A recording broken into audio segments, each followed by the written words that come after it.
श्री शिवाय नमस्तुभ्यम। हरे कृष्ण। आप सभी का दिन शुभ हो। प्रिय श्रोताओं, आज चौथा दिन है शिव पुराण की दिव्य श्रृंखला का।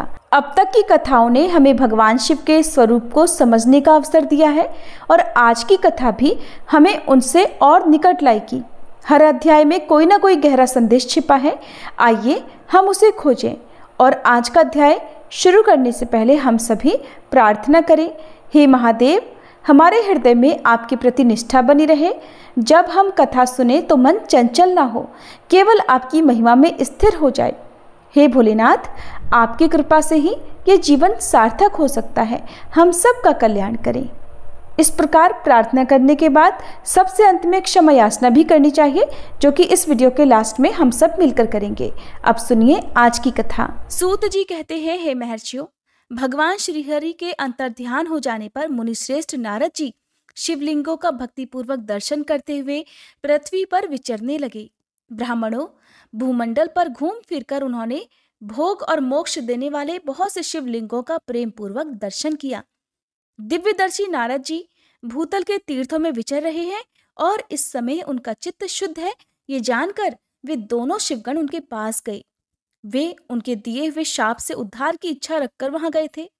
उन्होंने आदर पूर्वक मुनि के दोनों पैर पकड़ लिए और शीश झुकाकर भलीभांति प्रणाम करके शीघ्र ही इस प्रकार कहने लगे कि हे ब्राह्मण, हम दोनों शिव के गण हैं। हे मुने, हमने ही आपका अपराध किया है। राजकुमारी श्रीमती के स्वयंवर में आपका चित्त माया से मोहित हो रहा था। उस समय परमेश्वर की प्रेरणा से आपने हम दोनों को श्राप दे दिया था। वहां कुछ समय जानकर हमने चुप रह जाना ही अपनी जीवन रक्षा का उपाय समझा। इसमें किसी का दोष नहीं है। हमें अपने कर्म का ही फल प्राप्त होता है। हे प्रभु, अब आप प्रसन्न होइए और हम दोनों पर कृपा कीजिए।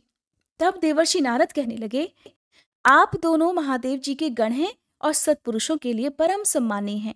अतः मेरे मोह रहित और सुखदायक यथार्थ वचन को सुनिए।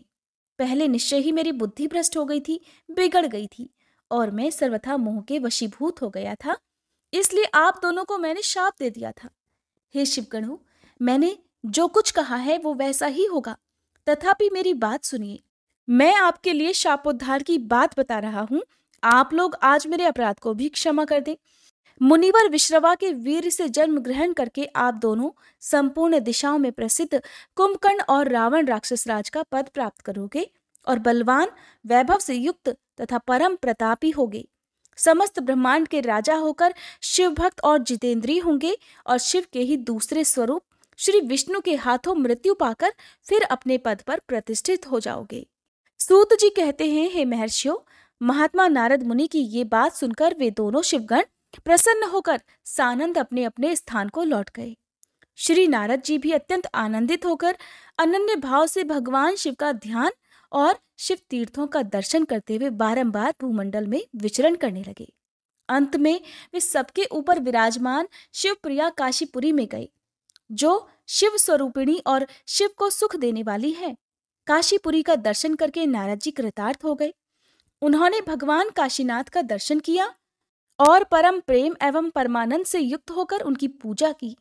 काशी का सानंद सेवन करके वे मुनिश्रेष्ठ कृतार्थता का अनुभव करने लगे और प्रेम से विह्वल होकर उसका नमन, वर्णन तथा स्मरण करते हुए ब्रह्मलोक को गए।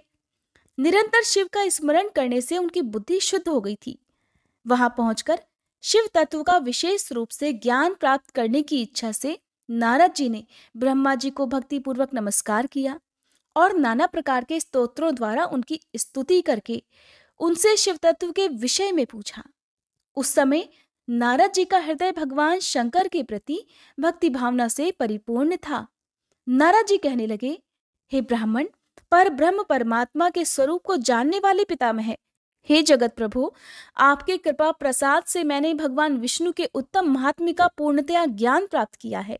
भक्ति मार्ग, ज्ञान मार्ग, अत्यंत दुस्तर तपो मार्ग, दान मार्ग तथा तीर्थ मार्ग का भी वर्णन सुना है, परंतु शिव तत्व का ज्ञान मुझे अभी तक नहीं हुआ है। मैं भगवान शंकर की पूजा विधि भी नहीं जानता। अतः हे प्रभु, आप क्रमशः इन विषयों को तथा भगवान शिव के विविध चरित्रों को और उनके स्वरूप, तत्व, प्राकट्य, विवाह, गृहस्थ धर्म सब कुछ मुझे बताइए। हे निष्पाप पितामह, ये सब बातें तथा और जो भी आवश्यक बातें हों उन सबका आपको वर्णन करना चाहिए। हे प्रजानाथ, शिव और शिवा के आविर्भाव और विवाह का प्रसंग विशेष रूप से कहिए तथा कार्तिकेय जी के जन्म की कथा भी मुझे सुनाइए। हे प्रभु, पहले बहुत से लोगों से मैंने ये बातें सुनी है किंतु तृप्त नहीं हो सका हूँ, इसलिए आपकी शरण में आया हूँ। आप मुझ पर कृपा कीजिए। अपने पुत्र नारद की ये बात सुनकर लोक पितामह ब्रह्मा वह इस प्रकार कहने लगे। हे ब्राह्मण देव शिरोमणि, तुम सदा समस्त जगत के उपकार में ही लगे रहते हो। तुमने लोगों के हित की कामना से ये बहुत उत्तम बात पूछी है, जिसके सुनने से संपूर्ण लोगों के समस्त पापों का नाश हो जाता है। उस अनामय शिव तत्व का मैं तुमसे वर्णन करता हूँ। शिव तत्व का स्वरूप बड़ा ही उत्कृष्ट और अद्भुत है। जिस समय समस्त चराचर जगत नष्ट हो गया था, सर्वत्र केवल अंधकार ही अंधकार था। न सूर्य दिखाई देते थे, न चंद्रमा। अन्यान्य ग्रहों और नक्षत्रों का भी कुछ पता नहीं था। न दिन होता था न रात। अग्नि, पृथ्वी, वायु और जल की भी सत्ता नहीं थी। प्रधान तत्व से रहित सूना आकाश मात्र शेष था। दूसरे किसी तेज की उपलब्धि नहीं होती थी। अदृष्ट आदि का भी अस्तित्व नहीं था। शब्द और स्पर्श भी साथ छोड़ चुके थे। गंध और रूप की भी अभिव्यक्ति नहीं होती थी। रस का भी अभाव हो गया था। दिशाओं का भी भान नहीं होता था। इस प्रकार सब और निरंतर सूची भेद घोर अंधकार फैला हुआ था। उस समय तत्सत ब्रह्म इस श्रुति में जो सत्य सुना जाता है, एकमात्र वही शेष था। जब ये, वह, ऐसा, जो इत्यादि रूप से निर्दिष्ट होने वाला भावात्मक जगत नहीं था, उस समय एकमात्र वह सत्य ही शेष था, जिसे योगी जन अपने हृदयाकाश के भीतर निरंतर देखा करते हैं। जिस पर ब्रह्म के विषय में ज्ञान और अज्ञान से पूर्ण उक्तियों द्वारा इस प्रकार अर्थात ऊपर बताए अनुसार विकल्प किए जाते हैं, उसने कुछ काल के बाद द्वितीय की इच्छा प्रकट की। उसके भीतर एक से अनेक होने का संकल्प उदित हुआ। तब उस निराकार परमात्मा ने अपनी लीला शक्ति से अपने लिए मूर्ति अर्थात आकार की कल्पना की। वह मूर्ति संपूर्ण ऐश्वर्य, गुणों से संपन्न, सर्वज्ञानमयी, शुभ स्वरूपा, सर्वव्यापिनी, सर्वरूपा, सर्वदर्शनी, सर्वकारिणी, सबकी एकमात्र वंदनीया, सर्वाद्या, सब कुछ देने वाली और संपूर्ण संस्कृतियों का केंद्र थी। उस शुद्ध रूपिणी ईश्वर मूर्ति की कल्पना करके वह अद्वितीय, अनादि, अनंत, सर्वप्रकाशक, चिन्मय, सर्वव्यापी और अविनाशी पर ब्रह्म अंतर्निहित हो गया। जो मूर्ति रहित परम ब्रह्म है, उसी की मूर्ति अर्थात चिन्मय आकार भगवान सदाशिव हैं। अर्वाचीन और प्राचीन विद्वान उन्हीं को ईश्वर कहते हैं। उस समय एकाकी रहकर स्वेच्छानुसार विहार करने वाले उन सदाशिव ने अपने विग्रह से स्वयं ही एक स्वरूप भूता शक्ति की सृष्टि की, जो उनके अपने ही श्री अंग से कभी अलग नहीं होने वाली थी। उस पराशक्ति को प्रधान, प्रकृति, गुणवती, माया, बुद्धि तत्व की जननी तथा विकार रहित बताया है। वह शक्ति अंबिका कही गई है। उसी को प्रकृति, सर्वेश्वरी, त्रिदेव जननी, नित्या और मूल कारण भी कहते हैं। सदाशिव द्वारा प्रकट की गई उस शक्ति के 8 भुजाएं हैं। उस शुभ लक्षणा देवी के मुख की शोभा विचित्र है। वह अकेली ही अपने मुखमंडल में सदा एक सहस्त्र चंद्रमाओं की कांति धारण करती हैं। नाना प्रकार के आभूषण उसके श्री अंगों की शोभा बढ़ाते हैं। वह देवी नाना प्रकार की गतियों से संपन्न है और अनेक प्रकार के अस्त्र शस्त्र धारण करती हैं। उसके खुले हुए नेत्र खिले हुए कमल के समान जान पड़ते हैं। वह अचिंत्य तेज से जगमगाती है। वह सबकी योनि है और सदा उद्यमशील रहती है। एकाकिनी होने पर भी वह माया संयोगवशात अनेक हो जाती है। वे जो सदाशिव हैं, उन्हें परम पुरुष, ईश्वर, शिव, शंभु और महेश्वर कहते हैं। वे अपने मस्तक पर आकाश गंगा को धारण करते हैं। उनके भाल देश में चंद्रमा शोभित हैं। उनके 5 मुख हैं और प्रत्येक मुख में 3-3 नेत्र हैं। उनका चित्त सदा प्रसन्न रहता है। वे 10 भुजाओं से युक्त और त्रिशूलधारी हैं। उनके श्री अंगों की प्रभा कर्पूर के समान श्वेत गौर है। वे अपने सारे अंगों में भस्म रमाए रहते हैं। उन काल रूपी ब्रह्मा ने एक ही समय शक्ति के साथ शिवलोक नामक क्षेत्र का निर्माण किया था। उस उत्तम क्षेत्र को ही काशी कहते हैं। वह परम निर्वाण या मोक्ष का स्थान है जो सबके ऊपर विराजमान है। वे प्रिया प्रियतम रूप शिव शक्ति जो परमानंद स्वरूप है उस मनोरम क्षेत्र में निवास करते हैं। काशीपुरी परमानंद रूपिणी है। हे मुने, शिव और शिवा ने प्रलय काल में भी कभी उस क्षेत्र को अपने सानिध्य से मुक्त नहीं किया है, इसलिए विद्वान पुरुष उसे अविमुक्त क्षेत्र के नाम से भी जानते हैं। यह क्षेत्र आनंद का हेतु है, इसलिए पिनाकधारी शिव ने पहले उसका नाम आनंदवन रखा था, उसके बाद वह अविमुक्त के नाम से प्रसिद्ध हुआ। हे देवर्षि, एक समय उस आनंद वन में रमण करते हुए शिवा और शिव के मन में ये इच्छा हुई कि किसी दूसरे पुरुष की भी सृष्टि करनी चाहिए, जिस पर यह सृष्टि संचालन का महान भार रखकर हम दोनों केवल काशी में रहकर इच्छानुसार विचरें और निर्वाण धारण करें। वही पुरुष हमारे अनुग्रह से सदा सबकी सृष्टि करे, पालन करे और वही अंत में सबका संहार भी करे। ये चित्त एक समुद्र के समान है, इसमें चिंता की उताल तरंगे उठ उठकर इसे चंचल बनाए रहती हैं। इसमें सत्वगुण रूपी रत्न, तमोगुण रूपी ग्रह और रजोगुण रूपी मूंगे भरे हुए हैं। इस विशाल चित्त समुद्र को संकुचित करके हम दोनों उस पुरुष के प्रसाद से आनंद कानन अर्थात काशी में सुखपूर्वक निवास करें। यह आनंदवन वह स्थान है जहां हमारी मनोवृत्ति सब ओर से सिमटकर इसी में लगी हुई है तथा जिसके बाहर का जगत चिंता से आतुर प्रतीत होता है। ऐसा निश्चय करके शक्ति सहित सर्वव्यापी परमेश्वर शिव ने अपने वाम भाग के 10वें अंग पर अमृत मल दिया। फिर तो वहां से एक पुरुष प्रकट हुआ जो तीनों लोकों में सबसे अधिक सुंदर था। वह शांत था, उसमें सत्वगुण की अधिकता थी तथा वह गंभीरता का अथाह सागर था।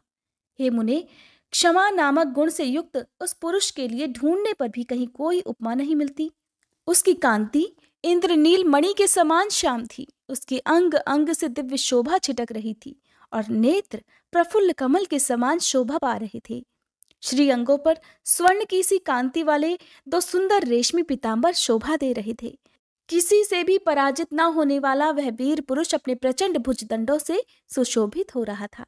तदंतर उस पुरुष ने परमेश्वर शिव को प्रणाम करके कहा, हे स्वामिन, मेरे नाम निश्चित कीजिए और काम बताइए। उस पुरुष की बात सुनकर महेश्वर भगवान शंकर हंसते हुए मेघ के समान गंभीर वाणी में उससे कहने लगे, हे वत्स, व्यापक होने के कारण तुम्हारा विष्णु नाम प्रख्यात होगा। इसके सिवा और भी बहुत से नाम होंगे जो भक्तों को सुख देने वाले होंगे। तुम सुस्थिर उत्तम तप करो, क्योंकि वही समस्त कार्यों का प्रधान है। ऐसा कहकर भगवान शिव ने श्वास मार्ग से श्री विष्णु को वेदों का ज्ञान प्रदान किया। इसके बाद अपनी महिमा से कभी च्युत न होने वाले श्री हरि भगवान शिव को प्रणाम करके भारी तपस्या करने के लिए और शिव शक्ति सहित परमेश्वर शिव भी पार्षद गणों के साथ वहां से अदृश्य हो गए। भगवान विष्णु ने सुदीर्घ काल तक बड़ी कठिन तपस्या की। तपस्या के परिश्रम से युक्त भगवान विष्णु के अंगों से नाना प्रकार की जल धाराएं निकलने लगी। ये सब भगवान शिव की माया से ही संपन्न हुआ। हे महामुने, उस जल से सारा सूना आकाश व्याप्त हो गया। वह ब्रह्म रूप जल अपने स्पर्श मात्र से सब पापों का नाश करने वाला सिद्ध हुआ। उस समय थके हुए परम पुरुष विष्णु ने स्वयं उस जल में शयन किया। वे दीर्घ काल तक बड़ी प्रसन्नता के साथ उसमें रहे। नार अर्थात जल में शयन करने के कारण ही उनका नारायण यह श्रुति सम्मत नाम प्रसिद्ध हो गया। उस समय उन परम पुरुष नारायण के सिवा दूसरी कोई प्राकृत वस्तु नहीं थी। उसके बाद ही उन महात्मा नारायण देव से यथा समय सभी तत्व प्रकट हुए। हे महामुनि विद्वन, मैं उन तत्वों की उत्पत्ति का प्रकार बता रहा हूं, सुनो। प्रकृति से महतत्व प्रकट हुआ और महतत्व से तीनों गुण। इन गुणों के भेद से ही त्रिविध अहंकार की उत्पत्ति हुई। अहंकार से 5 तन्मात्राएं हुई और उन 5 तन्मात्राओं से 5 भूत प्रकट हुए। उसी समय ज्ञानेंद्रियों और कर्मेंद्रियों का भी प्रादुर्भाव हुआ। हे मुनिश्रेष्ठ, इस प्रकार मैंने तुम्हें तत्वों की संख्या बताई है। इनमें से पुरुष को छोड़कर शेष सारे तत्व प्रकृति से प्रकट हुए हैं, इसलिए सब के सब जड़ हैं। तत्वों की संख्या 24 है। उस समय एकाकार हुए 24 तत्वों को ग्रहण करके वे परम पुरुष नारायण भगवान शिव की इच्छा से ब्रह्मरूप जल में सो गए। ब्रह्मा जी कहते हैं, हे देवर्षि, जब नारायण देव जल में शयन करने लगे उस समय उनकी नाभि से भगवान शंकर की इच्छावश सहसा एक उत्तम कमल प्रकट हुआ, जो बहुत बड़ा था। उसमें असंख्य नाल दंड थे। उसकी कांति कनेर के फूल के समान पीले रंग की थी तथा उसकी लंबाई और ऊंचाई भी अनंत योजन थी। वह कमल करोड़ों सूर्यों के समान प्रकाशित हो रहा था। सुंदर होने के साथ ही संपूर्ण तत्वों से युक्त था और अत्यंत अद्भुत, परम रमणीय, दर्शन के योग्य तथा सबसे उत्तम था। तत्पश्चात कल्याणकारी परमेश्वर सांब सदाशिव ने पूर्ववत प्रयत्न करके मुझे अपने दाहिने अंग से उत्पन्न किया। हे मुने, उन महेश्वर ने मुझे तुरंत ही अपनी माया से मोहित करके नारायण देव के नाभि कमल में डाल दिया और लीलापूर्वक मुझे वहां से प्रकट किया। इस प्रकार उस कमल से पुत्र के रूप में मुझ हिरण्यगर्भ का जन्म हुआ। मेरे 4 मुख हुए और शरीर की कांति लाल हुई। मेरे मस्तक त्रिपुंड्र की रेखा से अंकित थे। हे तात, भगवान शिव की माया से मोहित होने के कारण मेरी ज्ञान शक्ति इतनी दुर्बल हो रही थी कि मैंने उस कमल के सिवा दूसरे किसी को अपने शरीर का जनक या पिता नहीं जाना। मैं कौन हूँ, कहाँ से आया हूँ, मेरा कार्य क्या है, मैं किसका पुत्र होकर उत्पन्न हुआ हूँ और किसने इस समय मेरा निर्माण किया है। इस प्रकार संशय में पड़े हुए मेरे मन में ये विचार उत्पन्न हुआ कि मैं किस लिए मोह में पड़ा हुआ हूँ। जिसने मुझे उत्पन्न किया है उसका पता लगाना तो बहुत ही सरल है। इस कमल पुष्प का जो पत्रयुक्त नाल है उसका उद्गम स्थान इस जल के भीतर नीचे की ओर है। जिसने मुझे उत्पन्न किया है वो पुरुष भी वही होगा, इसमें कोई संशय नहीं। ऐसा निश्चय कर मैंने अपने को कमल से नीचे उतारा। हे मुने, मैं उस कमल की एक एक नाल में गया और सैकड़ों वर्षों तक वहां भ्रमण करता रहा, किंतु कहीं भी उस कमल के उद्गम का उत्तम स्थान मुझे मिला ही नहीं। तब पुनः संशय में पड़कर मैं उस कमल पुष्प पर जाने को उत्सुक हुआ और नाल के मार्ग से उस कमल पर चढ़ने लगा। इस तरह बहुत ऊपर जाने पर भी मैं उस कमल के कोश को नहीं पा सका। उस दशा में मैं और भी मोहित हो गया। हे मुने, उस समय भगवान शिव की इच्छा से परम मंगलमयी उत्तम आकाशवाणी प्रकट हुई, जो मेरे मोह का विध्वंस करने वाली थी। उस वाणी ने कहा, तप करो। उस आकाशवाणी को सुनकर मैंने अपने जन्मदाता पिता का दर्शन करने के लिए उस समय पुनः प्रयत्न पूर्वक 12 वर्षों तक घोर तपस्या की। तब मुझ पर कृपा करने के लिए ही 4 भुजाओं और सुंदर नेत्रों से सुशोभित भगवान विष्णु वहां सहसा प्रकट हो गए। उन परम पुरुष ने अपने हाथों में शंख, चक्र, गदा और पद्म धारण कर रखे थे। उनके सारे अंग सजल जलधर के समान श्याम कांति से सुशोभित थे। उन परम प्रभु ने सुंदर पीतांबर पहन रखा था। उनके मस्तक आदि अंगों में मुकुट आदि महामूल्यवान आभूषण शोभा पाते थे। उनका मुखारविंद प्रसन्नता से खिला हुआ था। मैं उनकी छवि पर मोहित हो रहा था। वे मुझे करोड़ों कामदेवों के समान मनोहर दिखाई दिए। उनका वह अत्यंत सुंदर रूप देखकर मुझे बड़ा आश्चर्य हुआ। वे सांवली और सुनहरी आभा से उद्भासित हो रहे थे।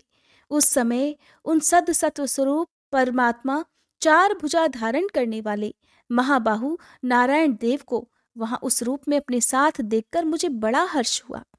तदंतर उन नारायण देव के साथ मेरी बातचीत प्रारंभ हुई। भगवान शिव की लीला से वहां हम दोनों में कुछ विवाद छिड़ गया। उसी समय हम लोगों के बीच में एक महान अग्नि स्तंभ अर्थात ज्योतिर्मय लिंग प्रकट हुआ। मैंने और श्री विष्णु ने क्रमशः ऊपर और नीचे जाकर उसके आदि अंत का पता लगाने के लिए बड़ा प्रयत्न किया, परंतु हमें कहीं भी उसका कोई ओर छोर नहीं मिला।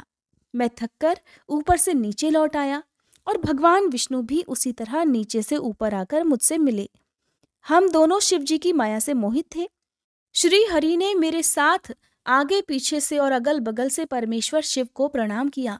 फिर वे सोचने लगे, ये क्या वस्तु है, इसके स्वरूप का निर्देश नहीं किया जा सकता, क्योंकि ना तो इसका कोई नाम है न कर्म ही है। लिंग रहित तत्व ही यहाँ लिंग भाव को प्राप्त हो गया है। ध्यान मार्ग में भी इसके स्वरूप का कुछ पता नहीं चलता। इसके बाद मैं और श्री हरि दोनों ने अपने चित्त को स्वस्थ करके उस अग्नि स्तंभ को प्रणाम करना आरंभ कर दिया। हम दोनों कहने लगे, हे महाप्रभु, हम आपके स्वरूप को नहीं जानते। आप जो कोई भी क्यों न हो, आपको हमारा नमस्कार है। हे महेशान, आप शीघ्र ही हमें अपने यथार्थ रूप का दर्शन कराइए। हे मुनि श्रेष्ठ, इस प्रकार अहंकार से आविष्ट हुए हम दोनों ही वहां नमस्कार करने लगे। ऐसा करते हुए हमारे 100 वर्ष बीत गए। अब जानिए कि किस प्रकार ब्रह्मा और विष्णु को भगवान शिव के शब्दमय शरीर का दर्शन हुआ। श्री ब्रह्मा जी कहते हैं, हे मुनि श्रेष्ठ नारद, इस प्रकार हम दोनों देवता गर्व रहित होकर निरंतर प्रणाम करते रहे। हम दोनों के मन में एक ही अभिलाषा थी कि इस ज्योतिर्लिंग के रूप में प्रकट हुए परमेश्वर प्रत्यक्ष दर्शन दे। भगवान शंकर दीनों के प्रतिपालक, अहंकारियों का गर्व चूर्ण करने वाले तथा सबके अविनाशी प्रभु हैं। वे हम दोनों पर दयालु हो गए। उस समय वहां उन सुर श्रेष्ठ से ओम ओम ऐसा शब्द रूप नाद प्रकट हुआ जो स्पष्ट रूप से सुनाई देता था। जोर जोर से प्रकट होने वाले उस शब्द के विषय में ये क्या है, ऐसा सोचते हुए समस्त देवताओं के आराध्य में भगवान विष्णु मेरे साथ संतुष्ट चित्त से खड़े रहे। वे सर्वथा वैरभाव से रहित थे। उन्होंने लिंग के दक्षिण भाग में सनातन आदिवर्ण अकार का दर्शन किया, उत्तर भाग में उकार का, मध्य भाग में मकार का और अंत में ओम इस नाद का साक्षात दर्शन और अनुभव किया। दक्षिण भाग में प्रकट हुए आदिवर्ण आकार को सूर्य मंडल के समान तेजोमय देखकर जब उन्होंने उत्तर भाग में दृष्टिपात किया, तब वहां उकार वर्ण अग्नि के समान दीप्तशाली दिखाई दिया। हे मुनिश्रेष्ठ, इसी तरह उन्होंने मध्य भाग में मकार को चंद्रमंडल के समान उज्जवल कांति से प्रकाशमान देखा। उस समय श्री हरि ये सोचने लगे कि ये अग्नि स्तंभ यहाँ कहाँ से प्रकट हुआ है। हम दोनों फिर इसकी परीक्षा करें।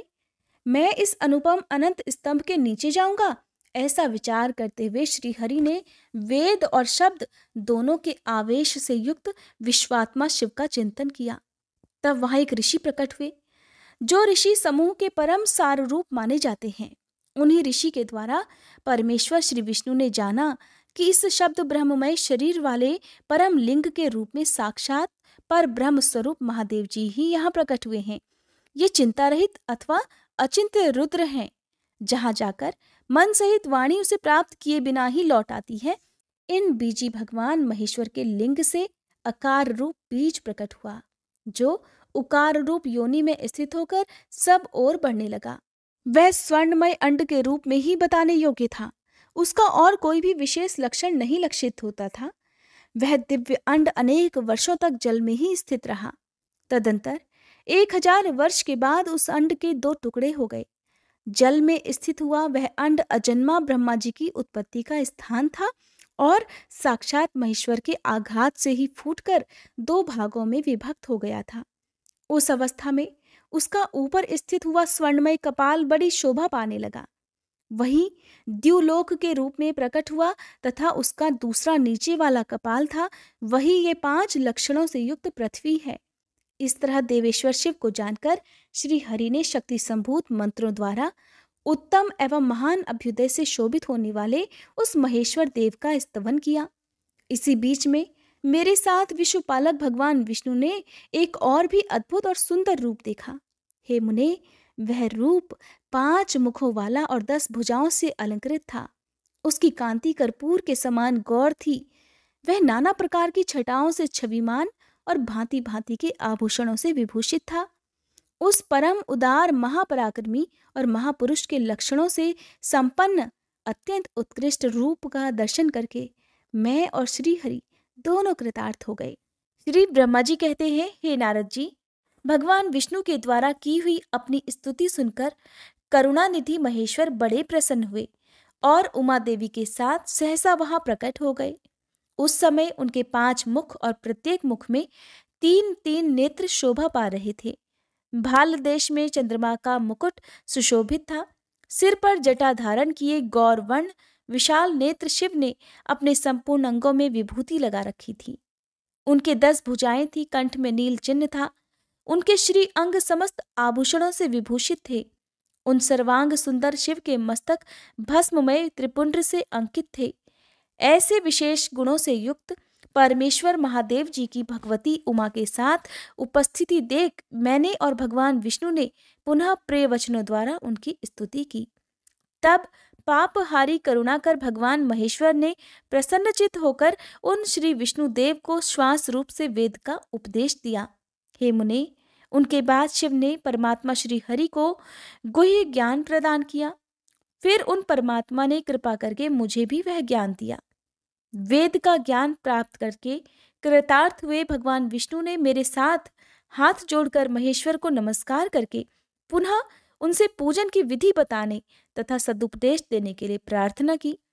श्री ब्रह्मा जी कहते हैं कि हे मुने, श्री हरि की यह बात सुनकर अत्यंत प्रसन्न हुए कृपा निधान भगवान शिव ने प्रीतिपूर्वक यह बात कही।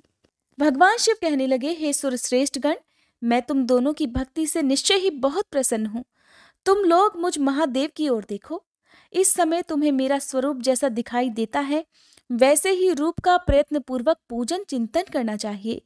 तुम दोनों महाबली हो और मेरी स्वरूप भूता प्रकृति से प्रकट हुए हो। मुझ सर्वेश्वर के दाएं बाएं अंगों से तुम्हारा आविर्भाव हुआ है। ये लोक पितामह ब्रह्मा मेरे दाहिने पार्श्व से उत्पन्न हुए हैं और तुम अर्थात विष्णु मुझ परमात्मा के वाम पार्श्व से प्रकट हुए हो। मैं तुम दोनों पर भलीभांति प्रसन्न हूँ और तुम्हें मनोवांछित वर देता हूँ। मेरी आज्ञा से तुम दोनों की मुझ में सुदृढ़ भक्ति हो।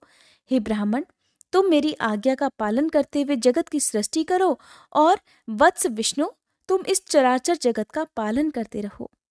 हम दोनों से ऐसा कहकर भगवान शंकर ने हमें पूजा की उत्तम विधि प्रदान की, जिसके अनुसार पूजित होने पर वे पूजक को अनेक प्रकार के फल प्रदान करते हैं। शंभु की उपर्युक्त बातें सुनकर मेरे सहित श्री हरि ने महेश्वर को हाथ जोड़कर प्रणाम करते हुए कहा, प्रभु, यदि हमारे प्रति आपके हृदय में प्रीति उत्पन्न हुई है और यदि आप हमें वरदान देना आवश्यक समझते हैं तो हम तो यही वर मांगते हैं कि आप में हम दोनों की सदा अनन्य और अविचल भक्ति बनी रहे। ब्रह्मा जी कहते हैं, हे मुने, श्री हरि की ये बात सुनकर भगवान हर ने पुनः मस्तक झुकाकर प्रणाम करके हाथ जोड़ खड़े हुए उन नारायण देव से स्वयं कहा। श्री महेश्वर कहने लगे, मैं सृष्टि, पालन और संहार करता हूँ, सगुण और निर्गुण हूँ तथा सच्चिदानंद स्वरूप निर्विकार पर ब्रह्म परमात्मा हूँ। हे विष्णु, सृष्टि, रक्षा और प्रलय रूप गुणों अथवा कार्यों के भेद से मैं ही ब्रह्मा, विष्णु और रुद्र नाम धारण करके तीनों स्वरूपों में विभक्त हुआ हूँ। हरे, वास्तव में सदा निष्कल हूँ। हे विष्णु, तुमने और ब्रह्मा ने मेरे अवतार के निमित्त जो स्तुति की है, तुम्हारी उस प्रार्थना को मैं अवश्य सच्ची करूंगा, क्योंकि मैं भक्तवत्सल हूँ। ब्राह्मण, मेरा ऐसा ही परम उत्कृष्ट रूप तुम्हारे शरीर से इस लोक में प्रकट होगा, जो नाम से रुद्र कहलाएगा। मेरे अंश से प्रकट हुए रुद्र की सामर्थ्य मुझसे कम नहीं होगी। जो मैं हूँ वही यह रुद्र है। पूजा की विधि विधान की दृष्टि से भी मुझ में और उसमें कोई अंतर नहीं है। जैसे ज्योति का जल आदि के साथ संपर्क होने पर भी उसमें स्पर्श दोष नहीं लगता, उसी प्रकार मुझ निर्गुण परमात्मा को भी किसी के संयोग से बंधन नहीं प्राप्त होता। ये मेरा शिव रूप है। जब रुद्र प्रकट होंगे तब वे भी शिव के ही तुल्य होंगे। महामुने, उनमें और शिव में परायपन का भेद नहीं करना चाहिए। वास्तव में एक ही रूप सब जगत में व्यवहार निर्वाह के लिए दो रूपों में विभक्त हो गया है। अतः शिव और रुद्र में कभी भेद बुद्धि नहीं करनी चाहिए। वास्तव में सारा दृश्य ही मेरे विचार से शिव रूप है। मैं, तुम, ब्रह्मा तथा जो ये रुद्र प्रकट होंगे वे सब के सब एक रूप हैं। इनमें भेद नहीं है। भेद मानने पर अवश्य ही बंधन होगा, तथापि मेरा शिव रूप ही सनातन है। यही सदा सब रूपों का मूलभूत कहा गया है। ये सत्य, ज्ञान एवं अनंत ब्रह्मा है। ऐसा जानकर सदा मन से मेरे यथार्थ स्वरूप का दर्शन करना चाहिए। ब्राह्मण सुनो, मैं तुम्हें एक गोपनीय बात बता रहा हूँ। मैं स्वयं ब्रह्मा जी की भ्रकुटी से प्रकट होऊंगा। गुणों में भी मेरा प्राकट्य कहा गया है। जैसा कि लोगों ने कहा है, हर तामस प्रकृति के हैं, वास्तव में उस रूप में अहंकार का वर्णन हुआ है। उस अहंकार को केवल तामस ही नहीं, वैकारिक अर्थात सात्विक भी समझना चाहिए, क्योंकि सात्विक देवगण वैकारिक अहंकार की ही सृष्टि है। ये तामस और सात्विक आदि भेद केवल नाम मात्र का है, वस्तुतः नहीं है। वास्तव में हर को तामस नहीं कहा जा सकता। हे ब्राह्मण, इसी कारण से तुम्हें ऐसा करना चाहिए। तुम तो इस सृष्टि के निर्माता बनो और श्री हरि इसका पालन करें तथा मेरे अंश से प्रकट होने वाले जो रुद्र हैं वे इसका प्रलय करने वाले होंगे। ये जो उमा नाम से विख्यात परमेश्वरी प्रकृति देवी हैं, इन्हीं की शक्तिभूता वाग देवी ब्रह्मा जी का सेवन करेंगी। फिर इन प्रकृति देवी से वहां जो दूसरी शक्ति प्रकट होगी वे लक्ष्मी रूप से भगवान विष्णु का आश्रय लेंगी। तदंतर पुनः काली नाम से जो तीसरी शक्ति प्रकट होंगी वे निश्चय ही मेरे अंशभूत रुद्रदेव को प्राप्त होंगी। वे कार्य की सिद्धि के लिए वहां ज्योति रूप से प्रकट होंगी। इस प्रकार मैंने देवी की शुभ स्वरूपा पराशक्तियों का परिचय दिया। उनका कार्य क्रमशः सृष्टि, पालन और संहार का संपादन ही है। हे सुरश्रेष्ठ, ये सब की सब मेरी प्रिया प्रकृति देवी की ही अंशभूता है। हे हरे, तुम लक्ष्मी जी का सहारा लेकर कार्य प्रारंभ करो। ब्राह्मण, तुम्हें प्रकृति की अंशभूता वाग देवी को पाकर मेरी आज्ञा के अनुसार मन से सृष्टि कार्य का संचालन करना चाहिए और मैं अपनी प्रिया की अंशभूता परात्पर काली का आश्रय लेकर रुद्र रूप से प्रलय संबंधी उत्तम कार्य करूंगा। तुम सब लोग अवश्य ही संपूर्ण आश्रमों तथा उनसे भिन्न अन्यान्य विविध कार्यों द्वारा चारों वर्णों से भरे हुए लोक की सृष्टि और रक्षा आदि करके सुख पाओगे। हरे, तुम ज्ञान विज्ञान से संपन्न तथा संपूर्ण लोकों के हितैषी हो, अतः अब मेरी आज्ञा पाकर जगत में सब लोगों के लिए मुक्तिदाता बन जाओ। मेरा दर्शन होने पर जो फल प्राप्त होता है वही तुम्हारा दर्शन होने पर भी होगा। मेरी ये बात सत्य है, ये बात सत्य है, इसमें संशय के लिए कोई स्थान नहीं। मेरे हृदय में विष्णु है और विष्णु के हृदय में मैं हूं। जो इन दोनों में अंतर नहीं समझता वही मुझे विशेष प्रिय है। श्री हरि मेरे बाएं अंग से प्रकट हुए हैं, ब्रह्मा का दाहिने अंग से प्राकट्य हुआ है और महाप्रलयकारी विश्वात्मा रुद्र मेरे हृदय से प्रादुर्भूत होंगे। हे विष्णु, मैं ही सृष्टि का पालन और संहार करने वाले रज आदि त्रिविध गुणों द्वारा ब्रह्मा, विष्णु और रुद्र नाम से प्रसिद्ध हो तीन रूपों में पृथक पृथक प्रकट होता हूँ। साक्षात शिव गुणों से भिन्न है, वे प्रकृति और पुरुष से भी परे हैं। अद्वितीय, नित्य, अनंत, पूर्ण एवं निरंजन पर ब्रह्म परमात्मा है। तीनों लोकों का पालन करने वाले श्री हरि अपने भीतर तमोगुण और बाहर सत्वगुण धारण करते हैं। त्रिलोकी का संहार करने वाले रुद्रदेव भीतर सत्वगुण और बाहर तमोगुण धारण करते हैं तथा त्रिभुवन की सृष्टि करने वाले ब्रह्मा जी बाहर और भीतर से भी रजोगुणी ही हैं। इस प्रकार ब्रह्मा, विष्णु तथा रुद्र इन तीन देवताओं में गुण है, परंतु शिव गुणातीत माने गए हैं। हे विष्णु, तुम मेरी आज्ञा से इन सृष्टिकर्ता पितामह का प्रसन्नता पूर्वक पालन करो। ऐसा करने से तीनों लोकों में पूजनीय होगे। परमेश्वर शिव बोले, उत्तम व्रत का पालन करने वाले हरे, हे विष्णु, अब तुम मेरी दूसरी आज्ञा सुनो। उसका पालन करने से तुम सदा समस्त लोकों में माननीय और पूजनीय बने रहोगे। ब्रह्मा जी के द्वारा रचे गए लोक में जब कोई दुख या संकट उत्पन्न हो तब तुम उन संपूर्ण दुखों का नाश करने के लिए सदा तत्पर रहना। तुम्हारे संपूर्ण दुस्सह कार्यों में मैं तुम्हारी सहायता करूंगा। तुम्हारे जो दुर्जय और अत्यंत उत्कट शत्रु होंगे उन सबको मैं मार गिराऊंगा। हरे, तुम नाना प्रकार के अवतार धारण करके लोकों में अपनी उत्तम कीर्ति का विस्तार करो और सबके उद्धार के लिए तत्पर रहो। तुम रुद्र के ध्येय हो और रुद्र तुम्हारे ध्येय हैं। तुम में और रुद्र में कुछ भी अंतर नहीं है। जो मनुष्य रुद्र का भक्त होकर तुम्हारी निंदा करेगा उसका सारा पुण्य तत्काल भस्म हो जाएगा। पुरुषोत्तम विष्णु, तुमसे द्वेष करने के कारण मेरी आज्ञा से उसको नरक में गिरना पड़ेगा। ये बात सत्य है और इसमें कोई संशय नहीं। तुम इस लोक में मनुष्यों के लिए विशेषतः भोग और मोक्ष प्रदान करने वाले और भक्तों के ध्येय तथा पूज्य होकर प्राणियों का निग्रह और अनुग्रह करो। ऐसा कहकर भगवान शिव ने मेरा हाथ पकड़ लिया और श्री विष्णु को सौंपकर उनसे कहा, तुम संकट के समय सदा इनकी सहायता करते रहना। सबके अध्यक्ष होकर सभी को भोग और मोक्ष प्रदान करना तथा सर्वदा समस्त कामनाओं का साधक और सर्वश्रेष्ठ बने रहना। जो तुम्हारी शरण में आ गया वह निश्चय ही मेरी शरण में आ गया। जो मुझ में और तुम में अंतर समझता है वह अवश्य नरक में गिरता है। ब्रह्मा जी कहते हैं, हे देवर्षे, भगवान शिव का यह वचन सुनकर मेरे साथ भगवान विष्णु ने सबको वश में करने वाले विश्वनाथ को प्रणाम करके मंद स्वर में कहा। श्री विष्णु बोले, हे करुणा सिंधु, जगन्नाथ शंकर, मेरी ये बात सुनिए। मैं आपकी आज्ञा के अधीन रहकर ये सब कुछ करूंगा।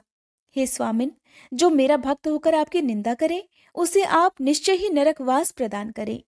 नाथ, जो आपका भक्त है वह मुझे अत्यंत प्रिय है। जो ऐसा जानता है उसके लिए मोक्ष दुर्लभ नहीं है। श्री हरि का ये कथन सुनकर दुखहारी हर ने उनकी बात का अनुमोदन किया और नाना प्रकार के धर्मों का उपदेश देकर हम दोनों के हित की इच्छा से हमें अनेक प्रकार के वरदान दिए। इसके बाद भक्त वत्सल भगवान शंभु कृपा पूर्वक हमारी ओर देखकर हम दोनों के ही देखते देखते सहसा वही अंतर्ध्यान हो गए। तभी से इस लोक में लिंग पूजा का विधान चालू हुआ है। लिंग में प्रतिष्ठित भगवान शिव भोग और मोक्ष देने वाले हैं। शिवलिंग की जो वेदी या अर्घा है वह महादेवी का स्वरूप है और लिंग साक्षात महेश्वर का। लय का अधिष्ठान होने के कारण भगवान शिव को लिंग कहा गया है, क्योंकि उन्हीं में निखिल जगत का लय होता है। हे महामुने, जो शिवलिंग के समीप कोई कार्य करता है उसके पुण्य फल का वर्णन करने की शक्ति मुझ में नहीं है।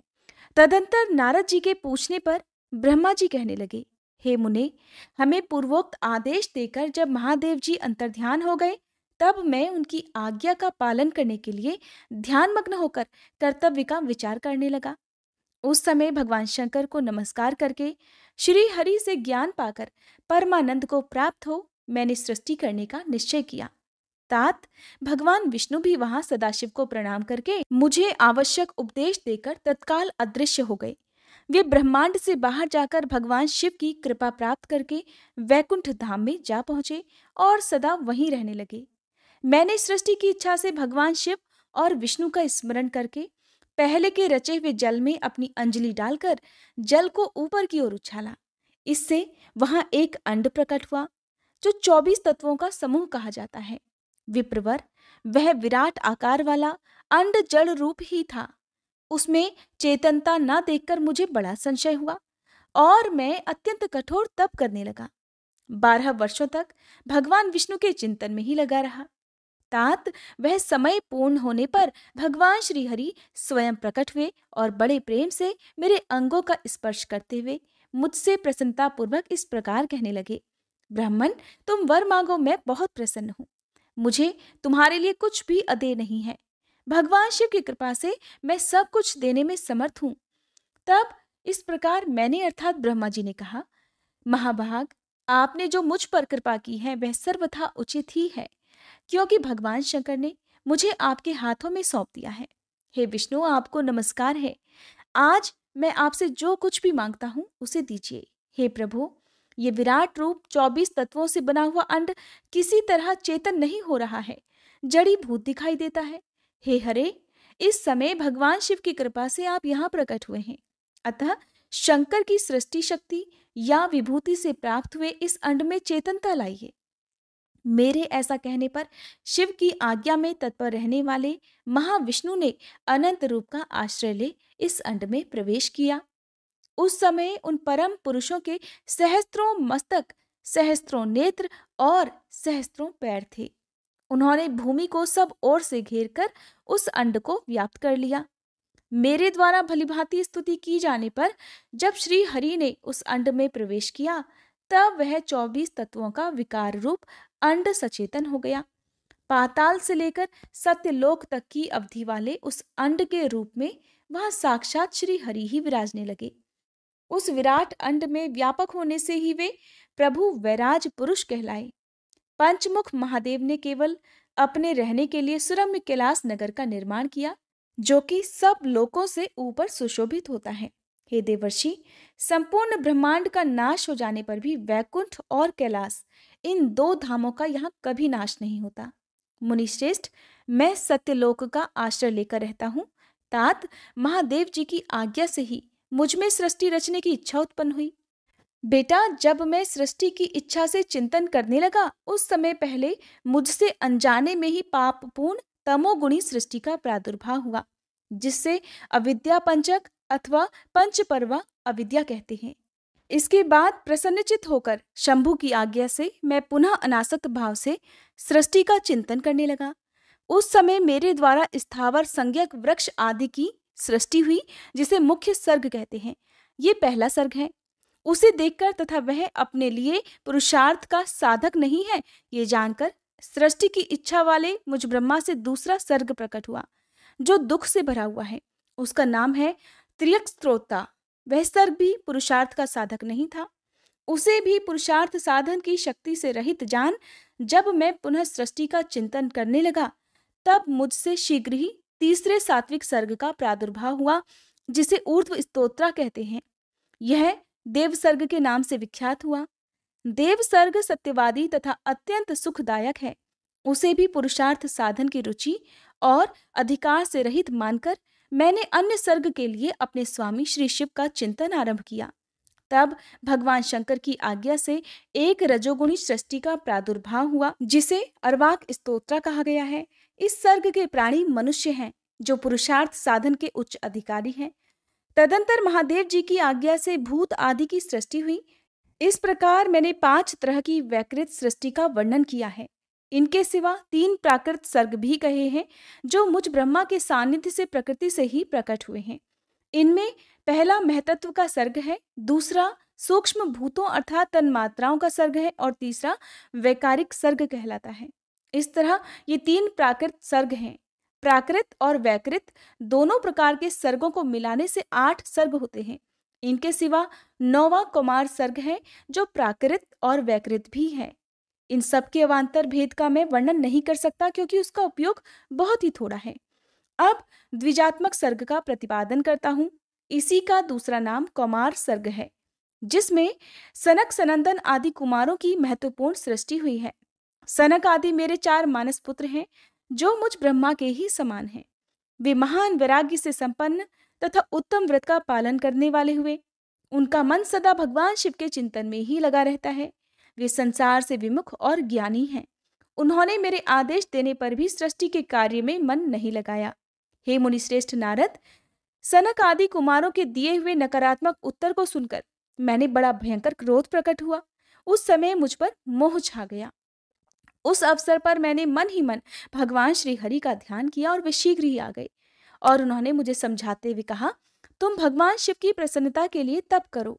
मुनिश्रेष्ठ, जब श्री हरि ने मुझे ऐसी शिक्षा दी, तब मैं महाघोर और उत्कृष्ट तप करने लगा।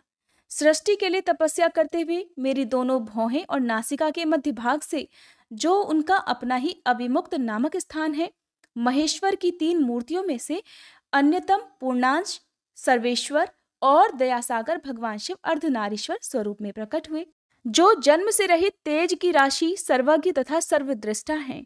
उन नील लोहित नामधारी साक्षात उमा वल्लभ शंकर को सामने देख बड़ी भक्ति से मस्तक झुका उनकी स्तुति करके मैं बड़ा प्रसन्न हुआ, और उन देव देवेश्वर से बोला, हे प्रभु, आप भांति भांति के जीवों की सृष्टि कीजिए।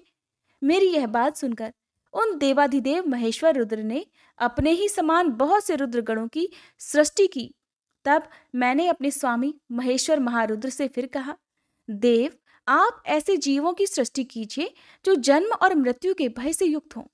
मुनिश्रेष्ठ, मेरी ऐसी बातें सुनकर करुणा सागर महादेव जी हंस पड़े और तत्काल इस प्रकार कहने लगे, विधाता, मैं जन्म और मृत्यु के भय से युक्त अशोभन जीवों की सृष्टि नहीं करूंगा, क्योंकि वे कर्मों के अधीन हो दुख के समुद्र में डूबे रहेंगे। मैं तो दुख के सागर में डूबे हुए उन जीवों का उद्धार मात्र करूंगा। गुरु का स्वरूप धारण करके उत्तम ज्ञान प्रदान कर उन सबको संसार सागर से पार करूंगा। हे प्रजापते, दुख में डूबे हुए सारे जीव की सृष्टि तो तुम ही करो। मेरी आज्ञा से इस कार्य में प्रवृत्त होने के कारण तुम्हें माया नहीं बांध सकेगी। मुझसे ऐसा कहकर श्रीमान भगवान नीललोहित महादेव मेरे देखते ही देखते अपने पार्षदों के साथ वहां से तत्काल तिरोहित अर्थात अंतर्ध्यान हो गए। जय भोलेनाथ। आज के अध्याय में बस इतना ही। इसके आगे की कथा आप सभी कल के अध्याय में जरूर सुनिएगा। आइए अब हम सभी सच्चे मन से भगवान शिव से क्षमा प्रार्थना करें। हे भोलेनाथ, अगर इस कथा के श्रवण, वाचन या स्मरण के दौरान हमारे मन, वाणी या कर्म से कोई भी त्रुटि हो गई हो, तो हम आपसे हाथ जोड़कर प्रार्थना करते हैं, कृपया हमें क्षमा करें। प्रभु, हमारी समझ सीमित है, परंतु श्रद्धा असीम है। अगर किसी पवित्र प्रसंग को हमने अधूरा समझा अधूरा सुना या फिर किसी दिव्यता को पूरी तरह व्यक्त नहीं कर सके तो ये केवल हमारी अल्प बुद्धि है। उसकी दोषिता हमारी नहीं बल्कि हमारी अवस्था की है। आप तो दयालु हैं, कृपामय हैं, भक्तों के हर अपराध को क्षमा कर देने वाले हैं। हे भोलेनाथ, हमारी इस भक्ति यात्रा को स्वीकार करें और हमारे दोषों को नष्ट करके हमें अपनी शरण में रखें। हे नीलकंठ, इस अध्याय को आपने ही आरंभ करवाया और आप ही इसे पूर्ण करें। आपकी कृपा से हम हर दिन आपकी ओर निकट आते रहें, यही हमारी सबसे बड़ी कामना है। हर हर महादेव।